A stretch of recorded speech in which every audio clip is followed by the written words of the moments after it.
Ngayon sa ating pag-aaralan nitong hapon mga kapatid, ipagpapatuloy po natin ang mga ilang katuruan sa ating panibagong paksa nitong Lord's Day afternoon. Kung natatandaan po natin, noong nakaraan po na linggo na pag-aralan po natin ang katanungan na nasaan niyo po ng isang titulo, bakit kailangan po ba natin lumago sa Panginoon? Dito ho natin natutunan na kapag tayo po ay dumalago sa Panginoon, napapatunayan ng ating, we could say, election o yung pagpili ng Diyos sa atin ay talagang tunay. Dito din ho natin natuklasan kapag tayo po ay dumalago sa Diyos, that means ang lahat ng ating napapakinggan na babasa sa Biblia ay ating ipinapamuhay sa Kanyang tulong at biyaya. Pero ang taong hindi lumalago sa Diyos ay maaari hindi po niya nakikita ang kahalagaan ng pagsunod sa Biblia. O sa isang malala na anggulo, masasabi ho natin ang taong nasa church, pero matagal na siya sa iglesia, pero kailanmay hindi lumalago, hindi nababago, maaari siya po ay nasa isang delikadong estado. Nang ibig sabihin, ang lahat na nakakabit kay Kristo, ang pangako ng Diyos, sila'y magbabago, sila'y lalago. Pero ang lahat na nag-aanyong nakakabit, pero hindi talaga nakakabit sa puno na walang iba kundi si Kristo, kaya hindi ho sila dumalago dahil hindi tunay o totoo ang kanilang relasyon sa Diyos. Nitong hapon, ang ating pag-aaralan bilang mga Kristiyano na dumalago is, paano po ba natin ipagpapatuloy ang paglago po sa pananampalataya? At yan po ay makikita sa talatang 18. Sabi po dito sa talatang 18, huwag kayong maglalasing dahil nakasira ito ng maayos na pamumuhay. Sa halip, hayaan ninyong mapuspos kayo ng banal na espiritu. O sa ibang salin, hayaan ninyo na puspusin kayo ng banal na espiritu. So ulitin ko ho, kung nung nakaraan na linggo, pinag-aralan po natin bakit natin kailangan dumago sa Panginoon. Nitong linggo naman, pag-aaralan po natin, bakit kailangan ho natin mapuspos sa banal na espiritu. Alam niyo po, yung salitang kapuspusan o yung mga salitang puspos ng banal na espiritu, hindi po ito una nagsimula sa bagong tipan. Kundi makikita ho natin mamaya sa tulong po na Diyos na ang mga salitang kapuspusan sa Espiritu Santo ay hindi nagsimula sa Aklat ng Mga Gawa, kundi nagsimula ho sa lumang tipan. Dahil marami ho tayong mga minamahal na mga kapatiran sa mga ibang iglesia na ang kanilang pananaw tungkol po sa salitang kapuspusan ay natatapos lamang sa paglulundag, palakpakan, hallelujah, iyakan o nagsasalita po ng ibang wika na hindi po nila natutunan. Subalit makikita ho natin sa katuruan po ng Biblia, that is not the case. Might as well let us know about this, that the first person na napuspos po ng banal na espiritu was not a prophet. It was not Moses. It was not even a priest. Kung hindi, isang architect or craftsman. Basahin nga po natin dito sa aklat po ng Exodus, chapter 31. Tignan po natin kung sino po yung mga unang napuspos ng espiritu sa Biblia. Exodus chapter 31, talatang 1. And then after these verses, ipapaliwanag ko po ang Efeso 5. Exodus 31, talatang 1 hanggang 5. Tignan po natin. Sinabi ng Panginoon kay Moises, pinili ko si Bezalel na anak ni Uri at apo ni Hur, na mula sa lahi ni Huda. Pinuspos ko siya ng aking espiritu para mabigyan siya ng kapangyarihan na magkaroon ng karunungan at kakayahan sa anumang gawain, sa paggawa ng magagandang bagay na ginto, pilak at tanso, sa paghuhugis ng mamahaling mga bato, sa pagliliyok ng kahoy, at lahat ng klase na gawang kamay.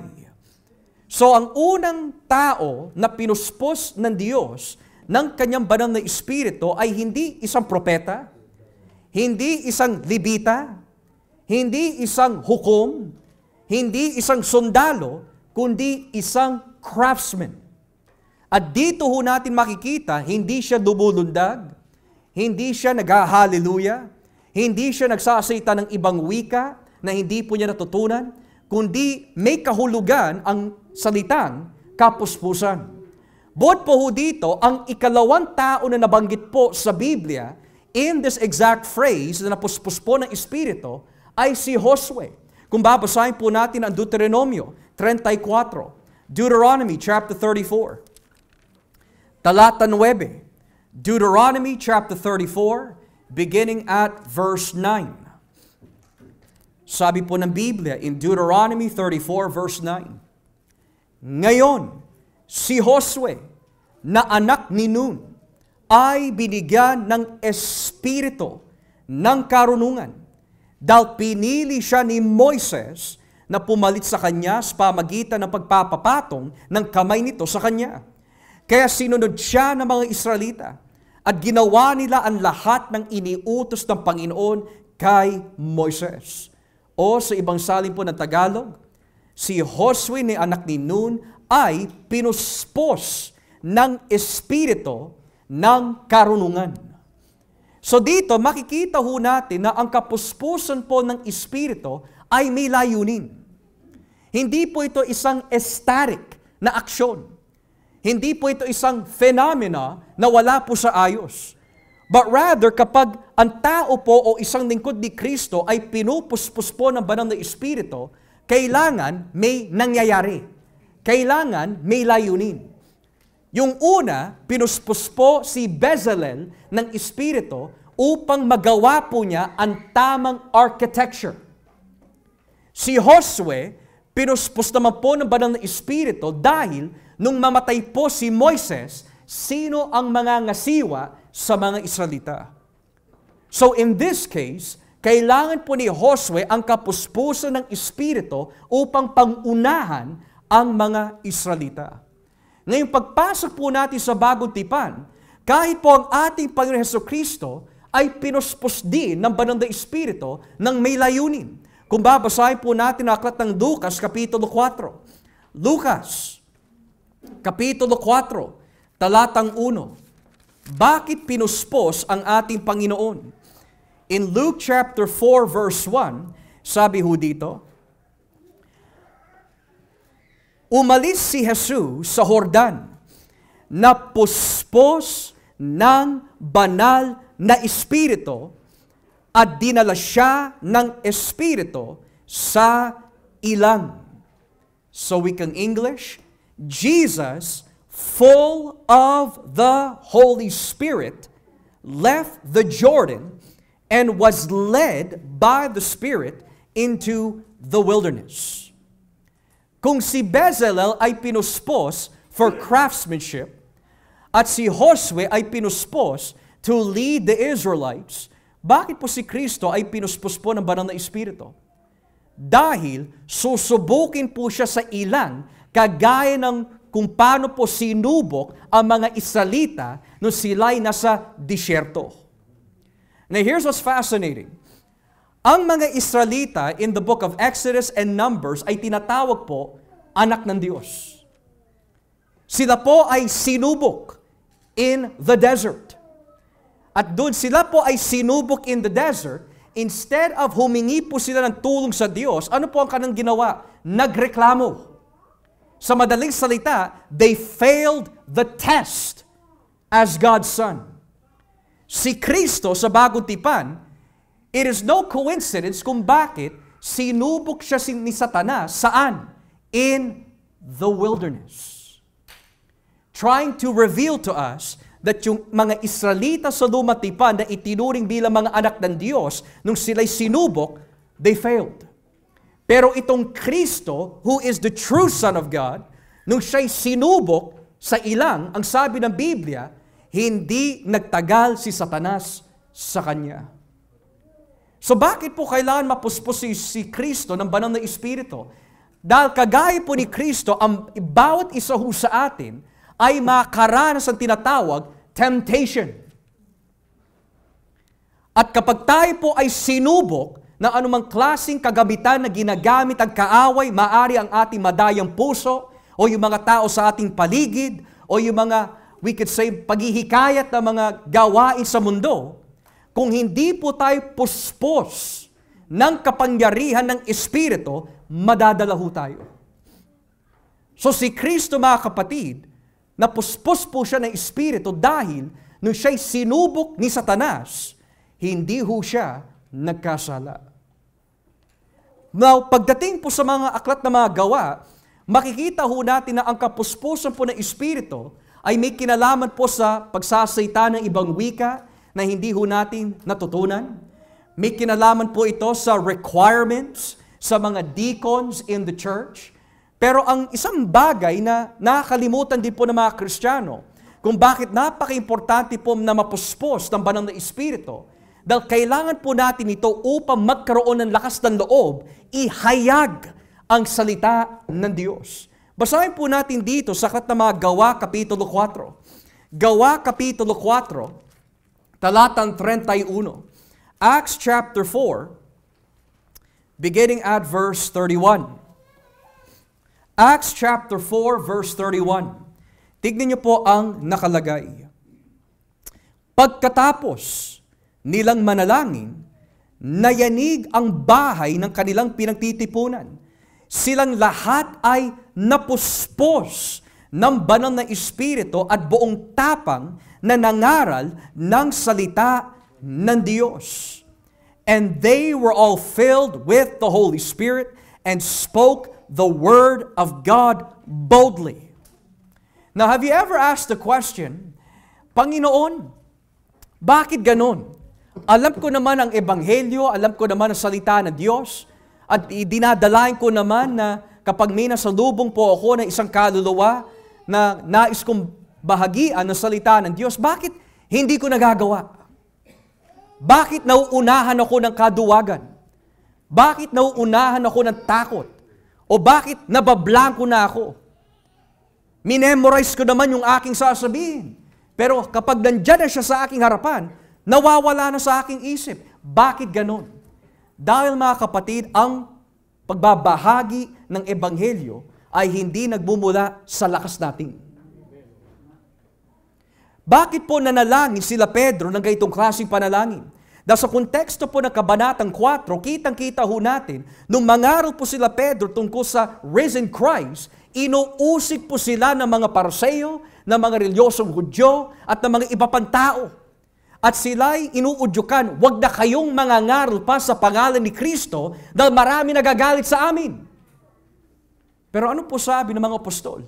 Sino ang aming papakinggan? Ang tao o ang Diyos? Hindi namin mapipigilan na sabihin kung ano yung amin nakita, narinig. At yan po ang dahilan kung bakit po sila nanalangin. Hiningi po nila sa Diyos, Lord, bigyan niyo po kami ng lakas ng loob na ibahagi ang Ebanghelyo. Kaya tignan niyo po yung ginawa ng Diyos. Nung sila'y mapuspos ng banal na Espiritu, which means napuspos po sila ng tapang, lakas ng loob na ihayag si Jesus. Kaya ang paalala po ni Pablo kay Timoteo, anak ko sa pananampalataya, Timoteo, God has not given you the spirit of fear, but of power, of love, and of a sound mind. Hindi ho natin magagawa ng buong lakas ng loob o tapang na sabihin ang katotohanan hanggat hindi po tayo dumalapit sa Diyos upang puspusin tayo ng banal na Espiritu.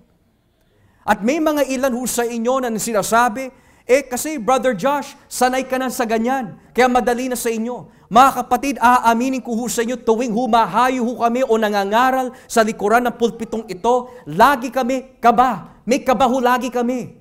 Kinakabahan po kami lagi.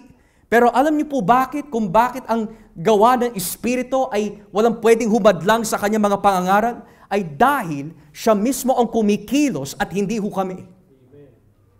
Ganoon din sa inyo mga kapatid.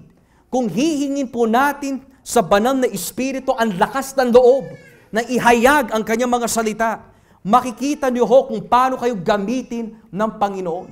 Huwag niyo sasabihin wala kayong kakayahan, Huwag niyo sasabihin na introvert po kayo. Huwag niyo sasabihin hindi kayo magaling mangaral. Kapag kayo'y pinuspos ng banal na Espiritu, makikita niyo mga kapatid, kung si Moises ginamit, kung si Pedro ginamit, kung si Jeremias ay ginamit, gagamitin din po kayo.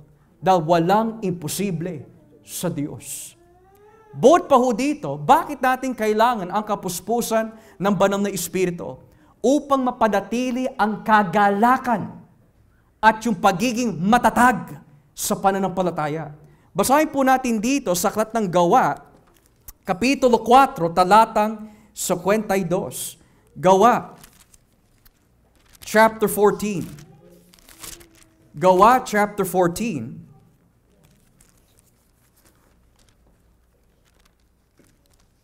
Or I'm sorry, Acts chapter 6 rather. Acts chapter 6, verse 3. Acts chapter 6, verse 3. Kailangan po natin ang joy and perseverance. Look what it says here in Acts chapter 6, verse 3. Sabi po ng Biblia, kaya mga kapatid, pumili kayo sa mga kasama ninyo ng 7 lalaking may malinis na pangalan, marunong at puspos ng banal na Espiritu. Sila ang pamamahalain natin sa mga material na tulong. At ilalaan naman namin ang aming oras sa pananalangin at sa pangangaral ng salita po ng Diyos. Sumang-ayon ang lahat ng mga mananampalataya sa sinabi ng mga apostol. Kaya pinili nila si Esteban na may matibay na pananampalataya at puspos ng banal na Espiritu. Pinili rin nila sina Felipe, Prochorus, Nicanor, Timon, Parmenas at Nicolas na taga-Antioch. Si Nicolas ay hindi Hudyo pero umanib sa reliyon ng mga Hudyo. At dinala nila ang mga napiling ito sa mga apostol. At ipinanalangin sila ng mga apostol at pinatungan ng kamay bilang pagtatalaga sa tungkulin. Kaya patuloy na kumalat ang salita ng Diyos. Marami pang mga taga-Jerusalem ang naging tagasunod ni Jesus. At marami ring pare ang sumampalataya sa Kanya. So dito ho natin nakita mga kapatid, bukod pa ho sa kagalakan at perseverance, hindi lang po ang mga deacon ang kailangan po nakapuspusan, kundi ang buong iglesia.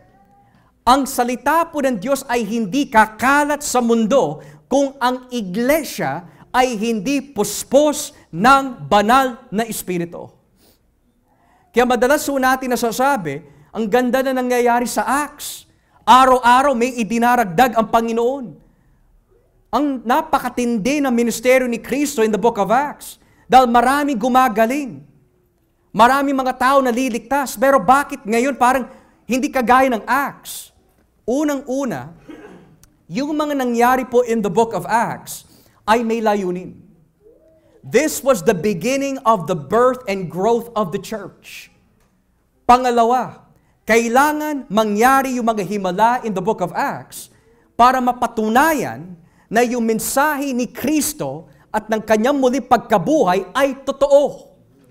But on a practical note mga kapatid, ang tanong ho dito, pwede po ba mangyari yung mga naganap in the book of Acts sa ating kasalukuyan? And the answer is yes. Pero ito'y nagsisimula lamang po sa plano at probidensya ng Diyos. Pero para ho magampanan po natin yung mga nangyayari in the book of Acts sa konteksto po ng paghihikayat ng mga kaluluwa, anong kailangan ng church? Sabi po ni Kristo, bago kayo humayo, kailangan antayin nyo muna ang kapuspusan at mabalutan kayo ng kapangyarihan ng Espiritu. Kaya bago ho tayo umalis ng bahay, kung papasok man po tayo sa trabaho, hingin po natin sa Diyos, Lord, puspusin niyo po ako ng yung banal na Espiritu with wisdom, with knowledge, with discernment, that my heart may be safeguarded. Dahil kung aalis lang po tayo sa bahay, tapos sa panalangin po natin, Lord, ingatan niyo lang po ako, salamat po, Amen. Pero hindi mo hinihingi sa Diyos na mabantayan ang iyong puso. Hindi mo hinihingi sa Diyos na may mabahagian ho tayo. Hindi mo hinihingi sa Diyos na maingatan ang iyong puso at isipan na hindi mahulog sa tukso. Kulang mga kapatid. Kulang na kulang ho tayo. Kaya tignan niyo po ang ating Panginoon bago po siya gumawa ng anumang bagay. Siya po ay nananalangin buong gabi. Nananalangin po siya ng maaga sa isang bundok o sa isang isolated na lugar. Nakikipag-ugnayan po siya sa Diyos Ama. Bakit po? Dahil kung dito ho tayo magre-rely, pag tayo po ay sinubukan ng kaaway, sigurado babaksak ho tayo. Kailangan po natin ang kapuspusan ng banal na Espiritu. So with that being said, alam ho natin kung bakit pinuspos si Bezalel, kung bakit pinuspos si Josue, kung bakit pinuspos si Kristo. Pero ang tanong ho dito, bakit sinabi ni Pablo sa aklat ng Efeso na kailangan po natin mapuspos sa tulong ng banal na Espiritu? Bakit nga po ba kailangan ng isang Kristiyano maranasan ang araw-araw na kapuspusan sa banal na Espiritu? Na bago ko po sagutin ho yan, ano po ba ang ibig sabihin nang tayo po ay mapuspos ng banal na Espiritu?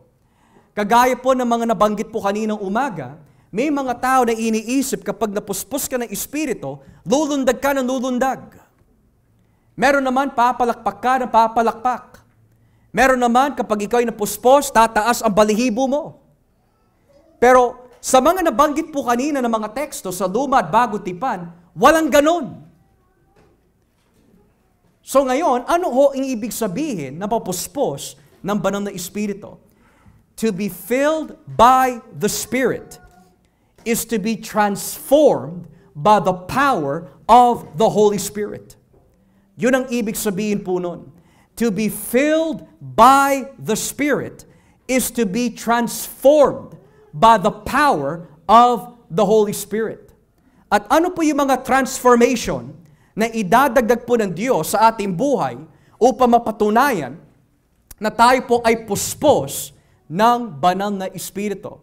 Number 1, kung babalikan po natin ang Efeso, Kapitulo 5, dito ho natin makikita ang unang punto. Bakit natin kailangan mapuspos ng banal na Espiritu?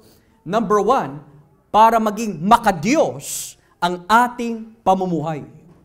Upang maging makadiyos ang ating pamumuhay.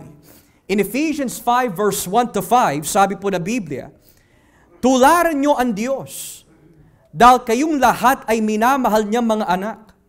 Mamuhay kayo ng may pag-ibig sa kapwa tulad ng pag-ibig natin sa atin ni Kristo. Inialay niya ang sarili niya para sa atin bilang mabangong handog sa Diyos. Dahil mga banal kayo, hindi nararapat ang isang man sa inyo ay masabihang siya ay malaswa, mahalay, at sakim. At hindi rin nararapat na marinig sa inyo ang mga malalaswa o walang kabuluhang usapan at masasamang biro. Sa halip, maging magpasalamat kayo sa Diyos. Tandaan ninyo, walang taong mahalay, malaswa ang pamumuhay, at sakim ang mapapabilang sa kaharian ni Kristo at ng Diyos. Sapagkat ang kasakiman ay tulad din ng pagsamba sa mga Diyos-Diyosan. Marami ho nabanggit dito. Unang-una, bakit natin kailangan maranasan being filled by the Spirit? So that we can imitate God. Para matularan po natin ang Diyos. Pangalawa, na magawa ho natin mahalin ang bawat isa kagaya ng pagmamahal ni Kristo sa atin. Alam niyo po ba yung ibig sabihin ng pagmamahal po dito, mga kapatid? It's sacrificial.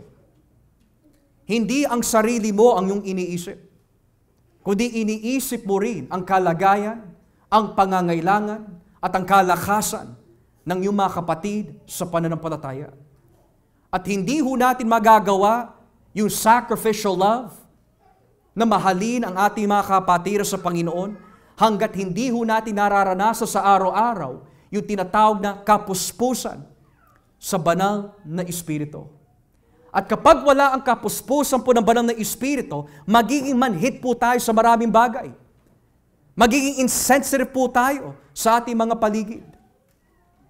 Hindi magiging bukas ang ating isipan o bukas ang ating puso o maging ang ating mga tahanan sa mga mananampalataya dahil hanggat hindi binubuksan ng Diyos at hanggat hindi ho natin nararanasan ang kapuspusan sa Espiritu, hindi natin magagawa na mahalin ang sino man tao kay Kristo. na kagaya ni Jesus. So we need to be filled by the Spirit.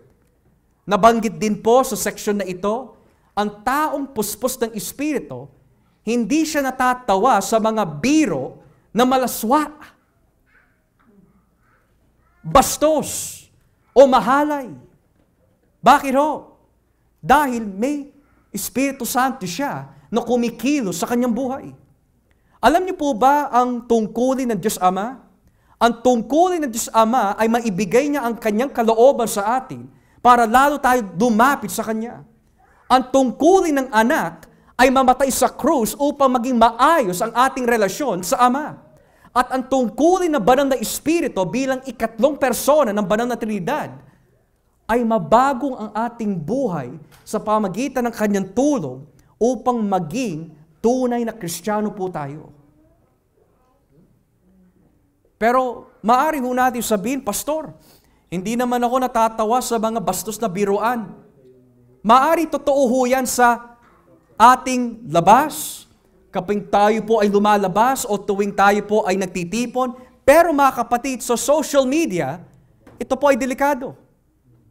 Kung may mga bastos na post, walang kabuluhan na mga video na maaari nila-like natin, hina-heart natin, naglalagay tayo ng laughing emoji o sinashare pa natin, mga kapatid, hindi nakakatulong po yan sa ating reputasyon bilang mga Kristiyano. At hindi rin makakatulong sa mga ibang mananampalataya. So ngayon, tataning ho natin, Brother Josh, paano ko ho may iwasan yung mga ganung bagay? Kapatid, kailangan po natin ang kapuspusan sa banal na Espiritu. Pangalawa, bakit po natin kailangan ang kapuspusan ng banal na Espiritu?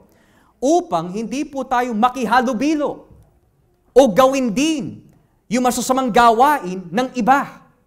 Kung babasahin po natin dito sa Talatan Gs, verse 10, Talatan Gs of Ephesians chapter 5, sabi po ng salita ng Diyos, in verse 10 of Ephesians chapter 5, alamin ninyo kung ano ang nakalugod sa Panginoon. Huwag kayong makibahagi sa mga walang kabuluhang gawain ng mga taong nasa kadiliman. Sa halip, ipamukha nyo sa kanila ang kasamaan nila. Nakahiyang banggitin man lang ang mga bagay na ginagawa nila ng lihim. Pero kung pagsasabihan nyo sila na masasama nilang ginagawa, malalaman nilang masama nga ang kanilang mga ginagawa. Ang tanong, bakit po madali sa isang Kristiyano na hindi nagbabantay na madala sa kamunduhan? Dahil po ba hindi sila aral sa Biblia? Dahil po ba kulang sila sa church? Dahil po ba hindi nila nauunawa ng Ebanghelyo? Well, ayon po sa Biblia, kulang po sila sa kapuspusan ng Espiritu.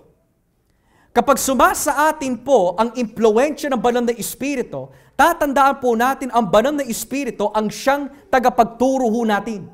Siyang ating gabay. Kapag hindi ho tayo dumalapit sa gabay o ang ating tagapagturo, sinong Espiritu naman ang magtuturo sa atin? O anong klaseng Espiritu ang magtuturo ho sa atin? Ang Espiritu ng kamunduhan. Kaya madali po tayo mahikayat ng mga salita ng tao, ng mga matatamis na salita ng tao, yung mga masasama nilang gawain, dahil wala sa atin ang kapuspusan. Kaya mga kapatid, napaka-importante na bago ho tayo lumabas o gawin ang anumang bagay, nakikipag-ugnayan po tayo sa banal na Espiritu. Dahil kung hindi ho sumasa atin ang tulong ng Espiritu Santo, sigurado, madadala ka sa chismis, madadala ka sa mga chika-chika na walang kinalaman sa kaharian ng Diyos, madadala ka sa kanilang mentalidad, madadala ka sa kanilang lahat na. Sabi po ng Biblia, bad company corrupts good morals. Subukan mo na makipagkaibigan sa mga worldly na tao at nag-e-enjoy ka, magiging worldly ka rin. Subukan mo makihalubilo sa mga chismoso at chismosa, magiging chismoso at chismosa ka rin. Subukan mo makihalubilo sa mga taong walang inisip, kundi yung mga ambisyon dito sa buhay na walang kinalaman sa kaharian ng Diyos. Magiging ambitious ka rin, labas sa kaharian ng Diyos. That is why we need to be filled by the Spirit.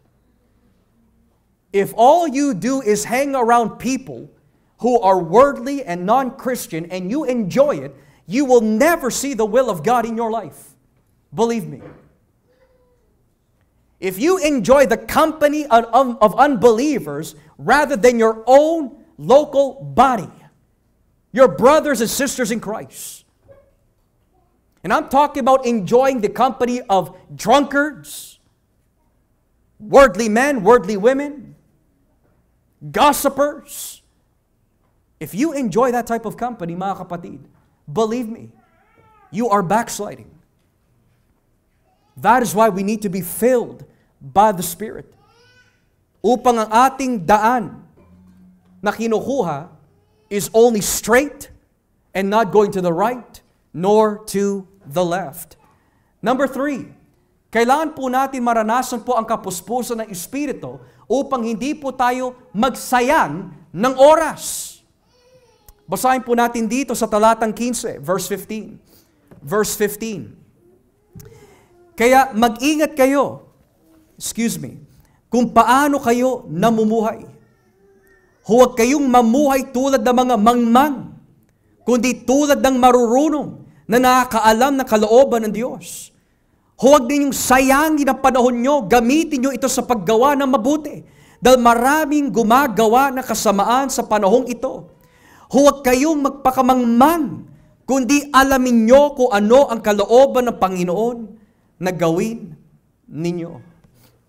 Alam niyo po ba, mga kapatid, sa bawat araw na ibinibigay ho sa atin ng Diyos upang mabuhay, He wants you to use that life that you have that is borrowed from God so that you may know His will. Do you not know that? Tuwing ine-extend ng Diyos ang iyong buhay, may mga ilan ho sa inyo, kaka-birthday lang ho. May mga ilan sa inyo, kaka-40 lang, kaka-60 lang, kaka-80 lang. You know why God extends your life? So that each hour, each minute, each second, each day that He gives you, ay magamit niyo po yon para sa Kanya at hindi para sa ating mga sarili. Pero ang nangyayari, dinadaya ho tayo na ating puso where we say, uunahin ko muna ang aking sarili, pero kasama naman si Lord doon. Pero ang motibo talaga natin, hindi si Lord, kundi ang ating sarili. Kaya mapapasin ho natin, ang oras natin ay nananakaw na. Yung dati mong ginagawa para sa Panginoon nung ikaw ay na first love, unting-unti nababawasan. Bakit? Dahil kapag wala sa atin ang kapuspusan ng Espiritu, ito'y mapapasin mo sa buhay mo. Unting-unti nawawala na ang nais mo sa salita ng Diyos. Nagiging routine na lang ito. Nakapunta naman ako ng church Pero ang nangyari, kapatid, pumasok dito ang salita, lumabas sa kabila. Ang katawan mo ay nandito, pero ang puso mo malayo na. Hindi nais ng Diyos ang alay natin, which is performance. Ang nais ng Diyos ay isang pusong handang magpakumbaba, handang makinig, handang magpasakop. At yan po ay magagampanan lang ho natin sa tulong ng banal na Espiritu kapag tayo po ay laging puspos. Tuwing Monday to Friday, or tuwing Monday to Saturday, pahabain po natin. What is our week like? Work, that's practical. Understandable po yun. We do our responsibility for our husbands, our wives, our children. That's essential. But then, after that, what comes next? Mga 2 hours sa cellphone, pastor. After that, what do? Nod lang ng TV dito, umaabot na ng 3 oras. What do you do after that? Matutulog na. Where's Christ? Where's Christ? The reason why nagagawa ho natin yun, mga kapatid, is because we are not relying on the Holy Spirit. Hindi ko malalaman ang kalooban ng Diyos by watching NFL. Hindi ko malalaman ang kalooban ng Diyos by watching Boy Abunda. Hindi ko malalaman ang kalooban ng Diyos by going to St. Vital and window shopping lagi. Pero malalaman ko ang kalooban ng Diyos for me this Monday, for me this Tuesday, when I spend time with God. It doesn't have to be an hour, 2 hours, 3 hours. Huwag natin limitahan ang Diyos sa mga oras na binibigay natin, but let us give Him what we can. And you will notice, mga kapatid, 10 minutes in prayer and in the Word of God is far more better than 3 hours outside. You know why? When you're outside, yeah, malakas ka pagdating sa panlabas, pero deep inside, kung i-x-ray ka, you're so weak. You're a vegetable. Hindi nakikita ng mga tao yung tunay mo na pagkatao dahil you're showing a front. Pinapakita mo sa anak mo, sa asawa mo, sa mga ibang kapatid, malakas ka. Pero deep down, you're drained. We can fool men. You can fool me. We can fool one another. But we cannot fool God.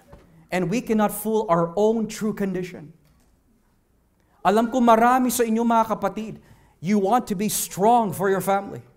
You're being strong for your children. You're being strong for your wives or husbands. Because deep down, you're doing what you can for them, pero at the expense of your spiritual condition.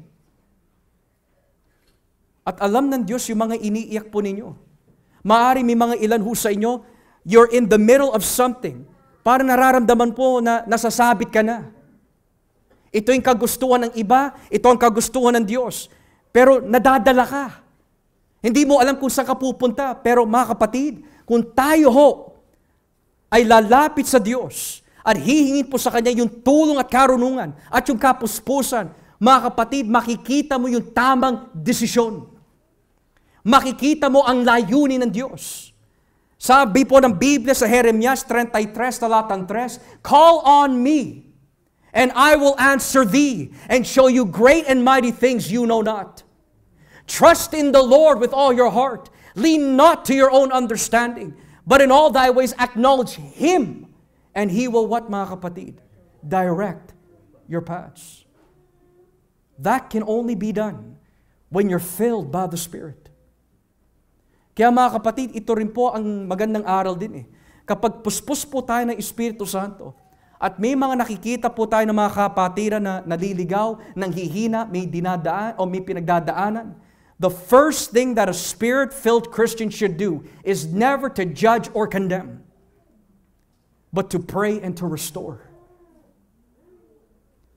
Because sabi ni Kristo, if there is 99, but one is lost, He doesn't say, bahala ka sa buhay mo. I condemn you. Ang sinasabi niya, I will leave the 99 and I will chase the one that is lost. I will chase the one that is hurting.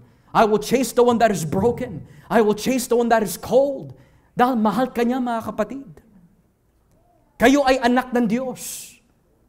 At nangako po si Kristo, wala ni isa ng kanyang mga niligtas ang mawawala mula sa kanyang kamay. Dahil ang nagbabantay sa inyo ay hindi lang si Kristo, hindi lang ang banal na Espiritu, kundi ang Diyos Ama.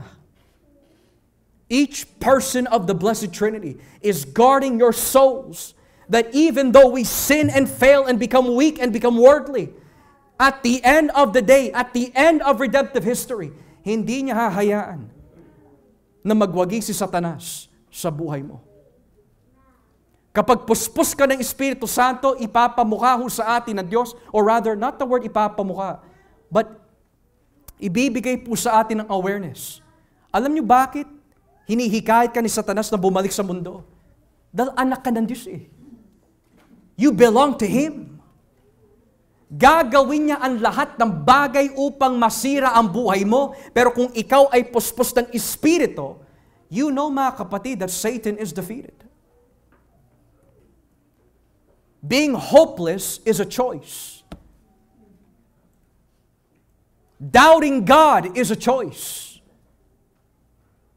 Not seeking the kingdom first is a choice. Now, ang tanong, how can I make God my first choice? Get close with God. Draw close to God, and He will draw close to you. Moreover, bakit po natin kailangan mapuspos ng banal na Espiritu? Upang ang ating relasyon sa loob ng tahanan ay maging maayos. Upang ang ating relasyon sa loob ng tahanan ay maging maayos. Basahin nga po natin ang talatang 21, verse 21 of Ephesians 5, verse 21. Magpasakop kayo sa isa't isa bilang paggalang kay Kristo. Ano po ang itsura ng pagpapasakop na binabanggit po ni Pablo? Well, pagdating po sa konteksto ng pag-aasawa, mga babae, magpasakop kayo sa iyong asawa, gaya ng pagpapasakop nyo sa Panginoon. Sapagkat ang lalaki ang siyang ulo ng kanyang asawa, tulad ni Kristo na ulo ng iglesia, ng kanyang katawan, at siyang tagapagligtas nito. Kaya kung paano nagpapasakop ang iglesia kay Kristo, dapat ding magpasakop ang mga babae sa asawa nila sa lahat ng bagay. Now, nais ko muna ipaliwanag ko ito. Kasi sigurado, may mga darating po na kaisipan, na katanungan, Pastor, kung yung asawa ko ay katitisuran ko, kung yung asawa ko nilalayo ako sa Panginoon, kung yung asawa ko hindi ako pinapalakas, kung yung asawa ko hindi niya binibigay sa akin yung kailangan ko spiritually, at wala na siyang inatupag kundi, who knows, kailangan ko pa rin ba magpasakop? I get discouraged. Why would I submit to someone like that? And it's valid. It's a valid question. But here's the thing, mga kapatid. When the Bible says, submit to your husbands sa lahat ng bagay, yung lahat ng bagay po na yun does not mean including sin. Lahat ng bagay within the teachings of the Bible. Now, can you imagine? Kung wala po tayong exegesis sa Biblia, sasabihin ko sa asawa ko, asawa, mahal ko, bumili ka nga ng marijuana. Bumili ka nga ng alak, maglalasing ako ngayon. Magpasakop ka. Or for example, may pinag-usapan kami, Josh, 1 plus 1 equals 2. No, 1 plus 1 equals 5. Magpasakop ka. So in other words, ginagamit po minsan ng mga ibang lalaki ang kaitong klaseng otoridad sa maling paraan. Hindi yun ang ibig sabihin ng Biblia. Kapag mali ka, magpapasakop yung asawa. Hindi ho. Yung sinasabi po dito, magpasakop kayo sa isa't isa bilang paggalang kay nino? Sa Diyos. So kapag sinabi ng asawa, huwag tayo mag-church, doon tayo, mag-party tayo. Ano nga, magpapasakop ka? Huwag tayo mag-church. May pupunta tayo na concert. Magpapasakop ka. Huwag tayo mag-church. Magsha-shopping muna tayo. Magpapasakop ka. Kasi pastor, ayoko na mag-away kami. Hindi mo maiiwasan magkaroon ng away sa loob ng tahanan, lalo na kung iba ang espiritu ng iyong kasama. Yan ang sinabi po ni Kristo sa Mateo 10:36 hanggang 37. Your enemies will be they of your own household. Tignan mo nga ako ang ating Panginoon, mga kapatid, sariling ina niya, mga kapatid niya, hinahadlangan siya. Pero nagpapigil po ba ang ating Panginoon? Hindi. Hindi niyo sinabi, sige na nga kasi nanay ko siya eh. Sige na nga kasi mga kapatid ko sila eh. Ayoko naman magalit sila sa akin. Hindi. Sabi niya, sino ang aking mga ina? Sino ang aking mga kapatid? Yung mga tumutupad ng kalooban ng Diyos. Kaya mga asawang babae, be prepared to have persecution in your home. Lalo na kung mali yung pinapayo sa iyo. And husbands, paano nyo pinapakita na kayo nagpapasakop sa Diyos as evidence that you're filled with the Spirit? Mahalin mo ang iyong mga asawa kagaya ni Kristo. What does that mean? Ang Diyos, ibinigay ho sa atin ang tungkulin to lead our homes because According to the Word of God, we are the stronger vessel. That means physicality. Ang mga babae are the weaker vessel, according to physicality. Not intelligence, but physicality, ayon po sa Biblia. So what does that mean? It means that the woman was given to you, husband, to nourish her, to love her, to lead her, to pray for her, to feed her, to be patient with her, to be understanding. Lahat yan. Bakit ho? Dahil ganyan si Kristo sa atin. Hindi porket kapag nakita mo yung asawa mo babae nagkamali, sisigawan mo na. Yung mga iba, binubugbog pa eh. Hindi tunay na lalaki yung ganun. Ang tunay na lalaki may pagpipigil at nagpapakumbaba sa Diyos. Pero kapag lagi ho tayo mainit sa ating mga asawa, pati na rin sa ating mga anak, makikita mo, malayo ang loob ng asawa mo, malayo ang loob ng mga anak mo sa iyo. At yan ang ebidensya kapag hindi ka puspos ng Espiritu. Pero ang kapuspusan ng Espiritu ay makikita po sa pagpipigil. Matyaga, matiisin. Nauunawaan niya. Minsan dumarating sa ating laman, bakit hindi makuha ni Mrs.? Nagbabasa naman siya ng Biblia, nagbabasa naman, bakit hindi niya makuha? Kasi mga kapatid, hindi lahat ng level ay pantay-pantay. Hindi ang paglago sa kaalaman ay pantay-pantay. So sabi ng Biblia, kayo na ginagabayan ng banal na Espiritu, unawain ninyo yung mga nanghihina. Pero kapag ito ang ginamit mo palagi, mapapansin mo yung ugali mo na ganito, ganyan din ang mangyayari sa asawa mo. Hanggang magkakagata na lang ho kayo. At kapag napansin pa ng yung mga anak yung nangyayari sa loob ng tahanan, bakit pa ako mag-church, mom? Bakit pa ako mag-church, dad? Hindi ko nga nakikita ang ebanghelyo sa buhay ninyo. That is why we need to be filled by the Spirit. Lastly, we need to be filled by the Spirit because spiritual warfare is every day. Spiritual warfare is every day. Ephesians chapter 6, verse 10. Efeso kapitulo 6, talatang Gs. Bakit po natin kailangan ng kapuspusan ng Espiritu? Sabi ho dito, at bilang pangwakas, magpakatatag kayo sa Panginoon sa pamagitan ng dakilan niyang kapangyarihan. Gamitin nyo ang lahat ng kagamitang pandigma na ibinibigay sa inyo ng Diyos para malabanan nyo ang mga lalang ng Diablo. Sapagkat ang kalaban natin ay hindi mga tao, kundi masasamang espiritu sa himpapawid, mga pinuno, may kapangyarihan at mga tagapamahala ng kadilimang na mamayaring sa mundong ito. Kaya gamitin nyo ang lahat ng kagamitang pandigma na ibinigay sa inyo ng Diyos para sa oras na dumating ang kasamaan, ay magawa ninyong makipaglaban. At pagkatapos ng pakikipaglaban, ay manatili pa rin kayong matatag. Meron po ba kayong nakakaaway sa trabaho?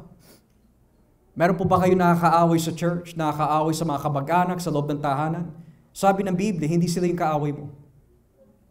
Ang kaaway ho natin are spiritual evil forces. Ang isang normal na nangyayari, or regular rather, not normal, but something that is common, nangyayari po sa ating social media world, lalo na po sa ating mga kababayan, mga minamahal na mga Pinoy. Kapag meron po sila nakaaway na katrabaho, pag may nakaaway po sila na kapitbahay, kamag-anak, instead of ipinapadalangin nila yung mga taong ito, humuhugot po sila ng mga memes, humuhugot po sila ng mga posts sa Facebook at i-share. Magpaparinig. And you know what that means? Kapag ginawa ho nyo yun at pinatulan mo yung pain ng Diablo, that means hindi ka nagbabantay. Dahil sabi po ng Biblia, ang kalaban mo ay hindi yung mga tao na sa iyong harapan, kundi ang demonyo. Kung lagi ka nagpaparinig, hindi mo nakikita yung sistema ng kaaway. Alam ni Satanas ang Biblia. Alam niya that kung ibubulong niya sa tenga mo, sige, magparinig ka. Sige, patulan mo. Sige, yan yung kaaway mo. Sige, sige.